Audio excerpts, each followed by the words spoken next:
ইস্টবেঙ্গলের হোম ম্যাচে ৩-১ জয় মোহনবাগানের। এর মরশুমে মোহনবাগানকে দুবার হারিয়েছিল ইস্টবেঙ্গল। ইন্ডিয়ান সুপার লিগের ইতিহাসে কখনো ডার্বি হারেনি মোহনবাগান। ধারা বজায় থাকলো। প্রথমার্ধেই ৩-০ এগিয়ে যায় সবুজ মেরুন। দ্বিতীয়ার্ধে সাউল ক্রেসপো ১ গোলের ব্যবধান কমান। তবে দুই অর্ধে দুই দলের মধ্যে ব্যাপক পরিবর্তন। প্রথমার্ধে একতরফা দাপট মোহনবাগানের। দ্বিতীয়ার্ধে মরিয়া চেষ্টা করে ইস্টবেঙ্গল।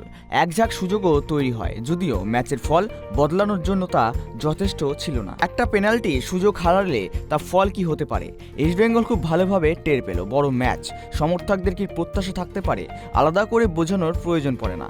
শুরু থেকে মোহনবাগানের হাই প্রেসিং ফুটবল ক্রমশ নিজেদের গুছিয়ে নেয় ইস্টবেঙ্গল। তার সুযোগ তুলতে পারল কই? উল্টে প্রথমার্ধেই ৩-০ এগিয়ে যায় মোহনবাগান। ইন্ডিয়ান সুপার লিগের ডার্বিতে এখনও অবধি এটিই সবচেয়ে বড় ব্যবধান। প্রথমার্ধেই ৩ গোল দেওয়ার গোল লাইন বাড়ার সম্ভাবনা ছিল। দ্বিতীয়ার্ধে যেন নতুন ইস্টবেঙ্গল। দুই তরুণ ফুটবলার বিষ্ণু এবং সায়ন ব্যানার্জিকে পরিবর্তন হিসাবে নামান কার্লেস কুদ্রায়েত। মানসিকতা, শারীরিক ভাষায় বিরাট পরিবর্তন ইস্টবেঙ্গলের। ৫৩ মিনিটে সাউল ক্রেসপোর গোল তারই পুরস্কার। শেষ দিকে পেনাল্টি পেতে পারত ইস্টবেঙ্গল। রেফারির ভুল সিদ্ধান্তে বঞ্চিত হয় ইস্টবেঙ্গল, নয়তো স্কোর লাইনে ৩-২ হতে পারত। এই জয়ে আইএসএল পয়েন্ট টেবলে শীর্ষে উঠে এলো মোহনবাগান। আমার মনে হয় যে ফার্স্ট হাফ ইস্টবেঙ্গলের নার্ভের চাপে ছিল, যেহেতু পরপর 5টা ম্যাচ হেরেছে, ফলে একটা নার্ভের চাপ ইস্টবেঙ্গলের পর বাড়তি কাজ করছিল। সেকেন্ড হাফে ওরা অনেক খোলা মনে খেলেছে এবং বিষ্ণু এবং সায়নের অন্তর্ভুক্তি।